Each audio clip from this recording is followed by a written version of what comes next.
Mungkin banyak orang yang berpikir kalau masuk polisi harus punya dekingan, harus punya biaya. Memang punya biaya, tapi biaya pendaftaran yaitu entah fotokopi dan segala macamnya kan. Betul.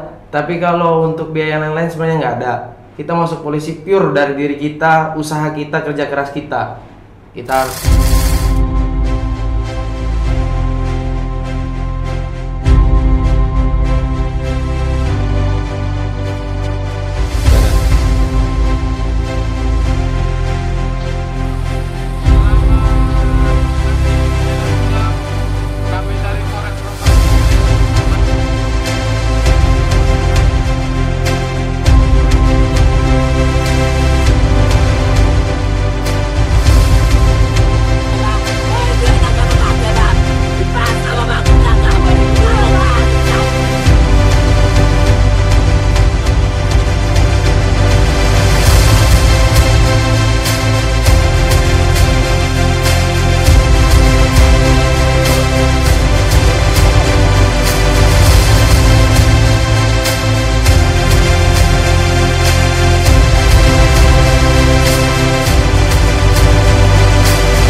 narasumber yaitu acara ini kami juga telah perwira muda. Persilahkan. polisian. Oke, terima kasih Pak. Kita lihat dulu CV dari Bapak Ibda Kevin. Oke, di sini dapat kita lihat yaitu daftar riwayat hidup dari Bapak Ibda Kevin Timorut ya Pak ya. Siap. Untuk nama, oke, ini Bapak tamat Akademi Kepolisian tahun Untuk jabatan setelah 1 tahun Polres siap dan Panitreskrim Oke, baru 23 tahun. Baru 23 tahun Polres Pama. Di sini Bapak Riau polisi atau masuk ke akademi. Sebenarnya kalau jadi belum ada terbesit untuk menjadi seorang tua sendiri, orang tua bilang, nah mama sama papa nggak punya apa, mau masuk polisi terserah kamu aja. Jadi saya juga bilang, oke mah, saya buktikan sama mama sama papa sendiri, andalin kita mematahkan. Kata-kata satu kali daftar, mengenai seputar perwira akpol bisa tulis di kolom komentar ya. Dan jangan lupa juga untuk subscribe channel YouTube kami yaitu Humas Polres Rokan Hilir. Oke Pak, kita kembali lagi ya Pak ya ke topik mengenai perwira akpol ini. Bapak, persyaratan untuk menjadi perwira polisi atau untuk mendaftar akpol itu apa aja Pak? Kalau untuk persyaratan banyak, seperti juga untuk Bintara. Tapi yang membedakan sedikit dari Akpol sama Bintara di mana nanti Akpol 2 kali dites. 2 kali tes ya Pak ya? Ya, di Panda, di Polda kita masing-masing. Setelah disaring, lulus, dikirim lagi ke pusat. Bertempat langsung di Akpol di Semarang, Jawa Tengah. Bapak boleh ya ceritain sedikit perjalanan dari tes ini? Soalnya kan pasti teman-teman pada pengen tahu nih kan Pak, gimana sih daftar Akpol itu, apa aja yang dilewatin gitu Pak? Jadi sedikit cerita, Akpol punya banyak tes. Mulai dari pendaftaran, ada kesehatan kan ada 2, kesehatan 1, kesehatan 2, yaitu bagian luar sama bagian dalam. Ada tes psikologi, tes akademik, tes jasmani, tes yang membedakan tes Panda sama tes di pusat, dimana kalau di pusat kita ada tes TOEFL-nya. Oh, ada tes TOEFL. Ada tes TOEFL-nya, bahasa Inggris. Minimal berapa Pak? Minimal berapa ya? Sekitar tinggi lah pokoknya kalau Akpol tuh. Ya, berarti yang membedakan untuk Bintara dan Akpol itu kemarin Bapak itu ada tes TOEFL-nya di Panda dengan di pusat gitu ya Pak ya? Dan kalau di pusat nanti saat tes akhirnya ada namanya Rikpil, pemeriksaan penampilan langsung dari pejabat Mabes Polri. Di situ langsung sama Bapak Kapolri. Itu apa aja yang maksudnya yang untuk apa Pak tadi? Rikpil. Nah, Rikpil itu apa aja? Pemeriksaan penampilan itu dimana nanti kita dilihat sikap tampang kita, kemampuan kita apa aja langsung dari para jenderal yang ada di Mabes Polri. Kemarin waktu Bapak daftar itu saya Bapak ada berapa orang? Kalau dari Nusa Tenggara Timur sendiri kurang lebih ratusan, seratusan. Tapi kalau udah sampai di pusat banyak juga gitu. Saya dari Nusa Tenggara Timur, kami yang dikirim 4, yang lulusnya 3. Itu sekarang udah jadi satu letting semua, tiga-tiganya Pak? Ya. Perempuannya berapa orang Pak? Kalau dari NTT nggak ada. Nggak ada Pak? Jadi laki-laki semua? Laki-laki semua. Wah. Oke Pak, untuk tinggi badan sendiri untuk menjadi akpol itu berapa Pak? Kalau akpol untuk Polki 165. 165. Ya, 165. Untuk berat badan dikurangi 110 lah ya, kayak dia lah ya. Terus Pak, ini saya mau tanya Pak. Ini Bapak mau akpol berarti kan cita-cita ya Pak ya? Ya. Cita-cita. Bisa nggak Pak kasih semangat buat ini untuk anak-anak SMA atau penonton 2Ja yang ingin menggapai mimpinya untuk menjadi akpol ataupun polisi? Kan kadang karena polisi itu banyak yang memikirkan masalah materi. Betul. Gitu Pak. Boleh minta ininya nggak, pesan? Sedikit pesan dari saya. Mungkin banyak orang yang berpikir kalau masuk polisi harus punya dekingan, harus punya biaya. Memang punya biaya, tapi biaya pendaftaran yaitu entah fotokopi dan segala macam ya kan. Betul. Tapi kalau untuk biaya yang lain sebenarnya nggak ada. Kita masuk polisi pure dari diri kita, usaha kita, kerja keras kita. Kita harus baik di fisik, kita mau genjot fisik kita, untuk mau olahraga, untuk akademik kita banyak belajar. Saya sedikit cerita waktu saya mau ujian akademik. Prinsip saya lebih baik mata saya merah daripada nilai saya merah. Benar sekali. Itu. Luar biasa. Jadi belajar aja sungguh-sungguh, yang terbaik kita kasih. Jadi ada prinsip senior saya yang pernah saya ambil dari senior saya, dia bilang kayak gini, kalau kita bisa kerja 100%, ngapain harus 99,9%? Jadi apa artinya? Tonjolkan diri kita dengan semaksimal mungkin, itu aja. Sahabat 2Ja yang menonton, semoga dengan mendengar motivasi dari Bapak atau pesan dari Bapak semakin semangat dan jangan putus asa ya Pak ya. Jangan langsung down duluan. Oke Pak, ini Bapak kita masuk ke pendidikan ya. Mas pendidikan, saya penasaran juga nih Pak, kan pendidikan apa itu 4 tahun ya Pak ya? 4 tahun. Itu selama 4 tahun itu apa aja Pak yang dilakukan di dalam pendidikan? Kalau di Akpol tuh kita ada selingan, ada kita kegiatan fisik dan kita ada kegiatan untuk akademik juga. Jadi nggak semerta-merta kalau pendidikan itu fullnya cuma fisik aja, gitu. Jadi di pagi hari kita ada kuliah sampai siangnya, tergantung jadwal sebenarnya. Ada siang sampai siang aja, ada juga yang sampai sore kita kuliahnya. Setelah itu nanti di sore atau malam ada pembinaan fisik biar tetap menjaga imun tubuh kita, gitu. Berarti Pak misalnya pagi hari tuh udah bisa nggak Pak dirincikan misalnya pagi hari Bapak tuh ngapain? Gitu.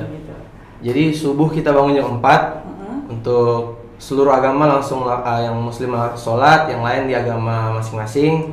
Setelah itu nanti jam 6 kita udah makan pagi. Jam 6 udah makan pagi, setelah itu jam 7 udah mulai kuliah. Setelah apel mulai kuliah sampai jam 12. 12 kan isoma.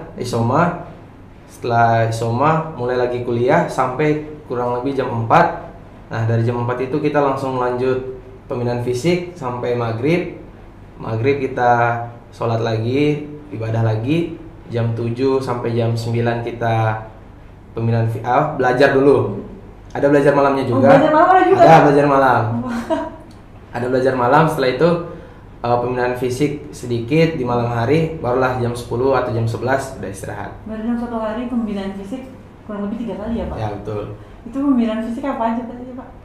Palingan kita cuma lari, sit up, push up, pokoknya tetap menjaga imun tubuh kita karena kan setiap semesternya kan ada tes fisik lagi gitu Pak. Oh gitu ya Pak. Selalu berkala. Berarti bukan begitu udah masuk udah nggak ada, pas aja gitu, enggak ya Pak ya? Setiap tahunnya, setiap semesternya ada tes lagi gitu. Oke Pak. Untuk belajarnya itu Pak, ini kan belajar kan lo bilang belajar ya.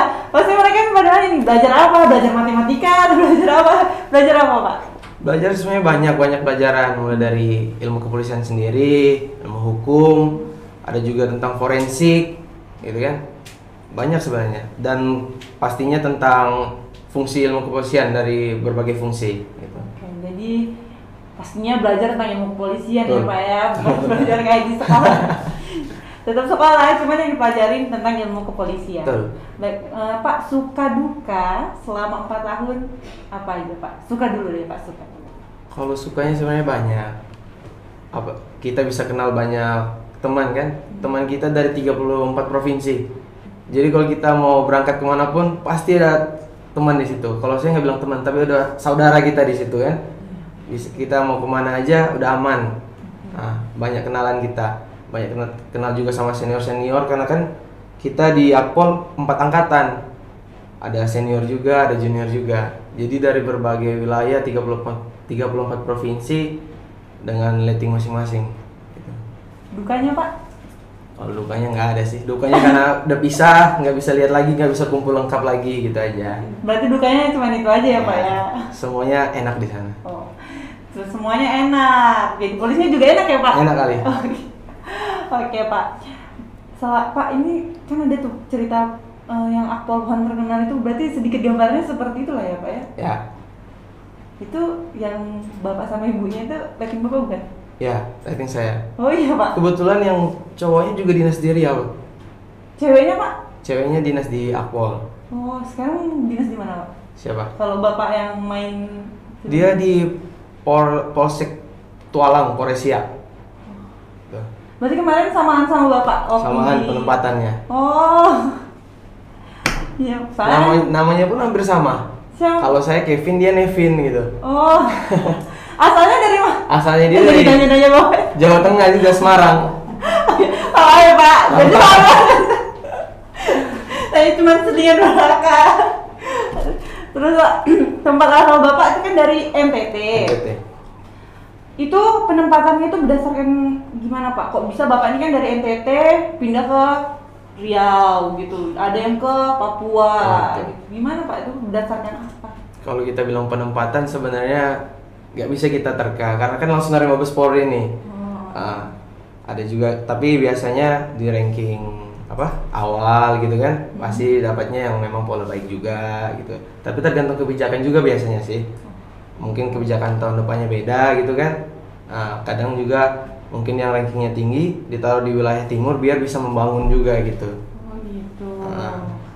NTT ya Pak, jauh juga, saya belum Jauh. ke sana Pak. Nyebrang. Berapa? Bapak ada nggak kebayang kepikiran mau ke Riau gitu? Itu nggak ada sama sekali. Pokoknya saya udah pasrah penempatan dimanapun siap sedia. Kan kita di awal udah ditulis kayak gitu kan. Iya, Pak. Siap di mana ditempatkan aja. di mana saja gitu. Berarti Bapak dari timur Dari ke timur sini ke ya barat. Pak. Kesan Bapak, oke Pak. Ini kita jadi nggak terasa ya Pak ya. Kita terus saking serunya.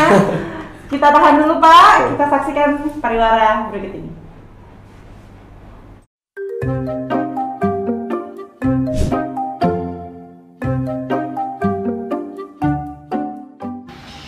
Pak, mau kemana Pak?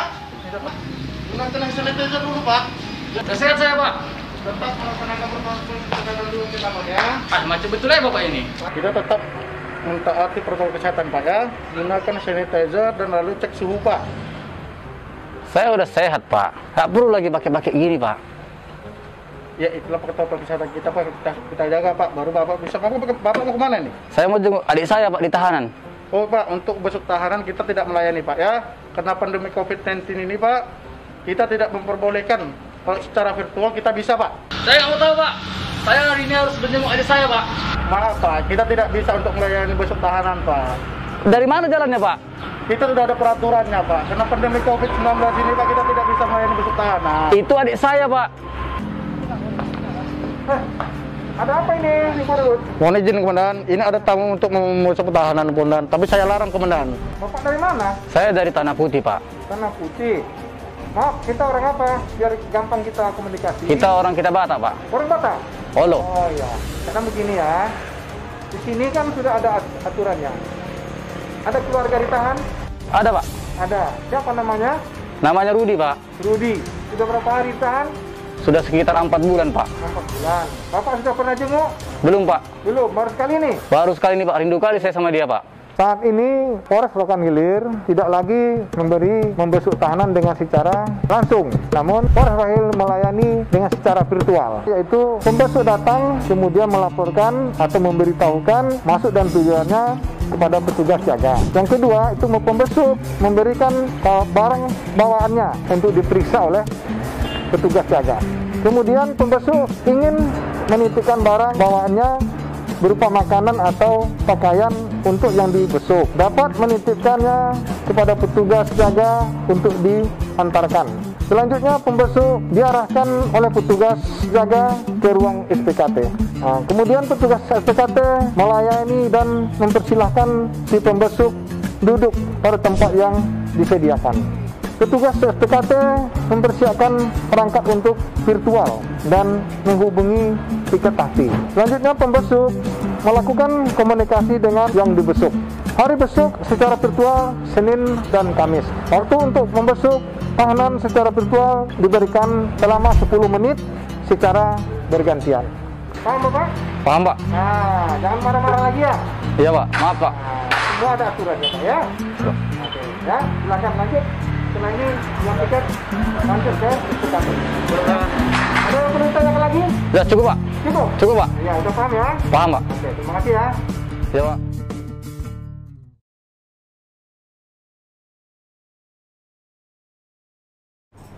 Oke, kembali lagi dengan kami di sini dengan saya Brutu Dinda dan Bapak Ibda Kevin ya Pak ya. Tadi kita Bapak udah sampai ke Riau nih. Oke. Ke Riau kan saya pengen tanya mengkorek-korek nih Pak, mengkorek-korek bahasanya.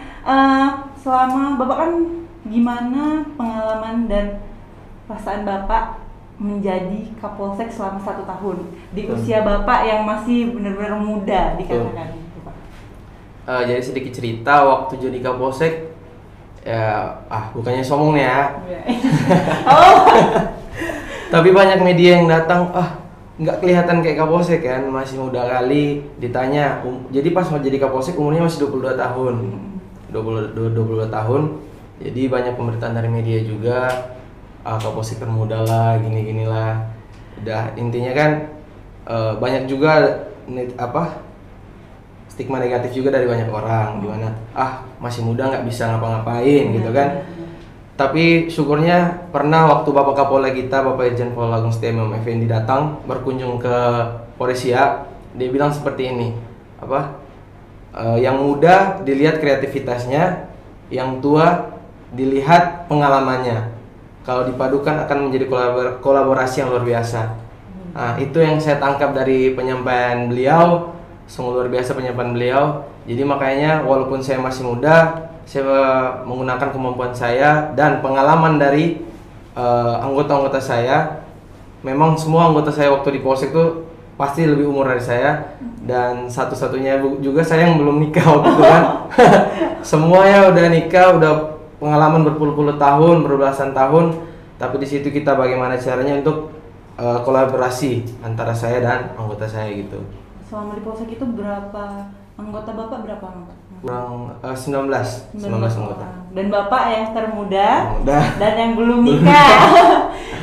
Soalnya pasti penasaran nih Pak, yang tahu nih, Bapak sekarang ini sudah menikah atau belum gitu Pak? Sampai saat ini belum menikah. Oh, belum menikah. Atau ada yang terus komentar yang nanya Bapaknya belum menikah ya Pak ya? Sudah punya pacar tapi Pak ya? Untuk sekarang sudah. Oh sudah. Mohon maaf. Sudah punya pacar tapi oke. Selanjutnya Pak, perbedaan kan sekarang Bapak menjadi di Reskrim ya, Reskrim Polsek Bang Cinamba. Perbedaan yang Bapak alamin dari Kapolsek ke Reskrim Pak gimana? Jadi untuk perbedaannya, kalau Kapolsek kita bagaimana memanage anggota, kita lebih ke kemasyarakatan, Harkam Tipmas. Kita bagaimana kita turun dan hadir di tengah-tengah masyarakat, seperti itu kan. Lain lagi kalau saya sebagai panit buser sekarang, saya lebih ke di lapangan. Ada kasus, ya saya tim tangkapnya lah gitu kan, guru sergap gitu kan. Saya juga bersyukur punya anggota yang luar biasa di panit buser. Baru 2 minggu saya di sini udah banyak dapat bantuan, di mana 2 minggu sudah bisa mengungkapkan berbagai kasus. kurang lebih udah 5 kasus narkoba dan 2 kasus pencurian dan pemberatan gitu. Luar biasa ya Pak ya. Masih muda, sudah pernah jadi Kapolsek dan juga jadi perwira polisi. Ini sangat memotivasi sekali buat masyarakat ataupun adik-adik di luar sana yang ingin mempunyai cita-cita menjadi seorang polisi. Baik Pak, sekarang saya mau ingin bertanya harapan dan pesan serta kesan Bapak lah, harapan dan pesan lah Pak, untuk sekali lagi kita sampaikan untuk yang ingin ataupun masyarakat di sana Pak. Untuk pesan saya kepada kita khususnya untuk mungkin adik-adik kita yang mau daftar polisi kan, jangan pikir kata-kata orang di luar sana yang mungkin bilangnya masuk polisi harus ada gini, tapi tekadkan dalam hati kita bahwa kita punya kemampuan sendiri untuk menggapai apa yang kita cita-citakan. Do your best and let God do the rest. Buat yang terbaik saja, sisanya biar Tuhan yang ngatur semuanya. Tetap semangat berarti. Tetap semangat, raih apapun yang kalian cita-citakan. Bukan hanya polisi, tapi apapun itu, tapi raih yang terbaik buat yang terbaik. Luar biasa, terima kasih banyak Pak sudah mau mampir dan sudah datang di podcast 2 Jam Perosokan Hilir. Kapan-kapan kalau diundang mau datang lagi ya Pak ya. Sangat kamu ya Pak. Tapi biasa Bapak udah nikah ya Pak, jangan lupa undangannya Pak. Oke, terima kasih sekian untuk sahabat podcast 2 Jam. Mohon maaf apabila ada kesalahan dan saya akhiri dengan wabillahi taufiq wal hidayah. Wassalamualaikum warahmatullahi wabarakatuh.